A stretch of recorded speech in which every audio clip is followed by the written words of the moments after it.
बाबासाहेब चौक Gangapur milking मशीनमुळे एक फायदा झाला का झटपट निघलं जातं, दूध स्वच्छ आणि निर्मळ निघतं आणि वेळ वाचतो.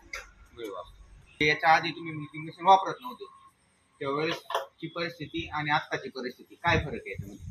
याच्यामध्ये म्हणजे दूध लवकर निघतं, झटपट टाइम वाचतो, माणसं मजूर लागत नाही. बरोबर. अवलंबून राहत येत नाही का. म्हणजे आताच्या स्थितीला घरी फक्त तुम्ही दोघंच आहात दोघं आणि मिल्किंग मशीन मुळे मग तुम्हाला काय झालं की दोघांमध्ये एवढ्या गायींचं सांभाळ करणं व्यवस्थित झालं.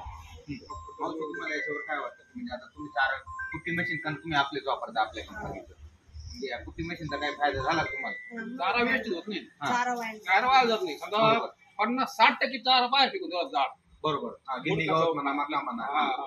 तो आता जे कुठे होते यूज शकतो का 2 दिवसात एखादं खेळ व्यायाम निघतो. बरोबर. नाही तर मग ते जवळ वेस्ट होतो ना. बरोबर. म्हणजे मशीनमुळे तुमचा काय झाला की फायदाच झाला फायदाच होतो मग आणि जवळपास 35% चारा वाचला तुमचा. नाही 50% प्रत्येक शेतकऱ्याला असं केलंच पाहिजे. मशीनमुळं फार तुम्ही गवत सुद्धा आपले मशीन वापरून तुम्ही सॅटिस्फाईड आहे म्हणजे समाधानी आहात. समाधान. धन्यवाद.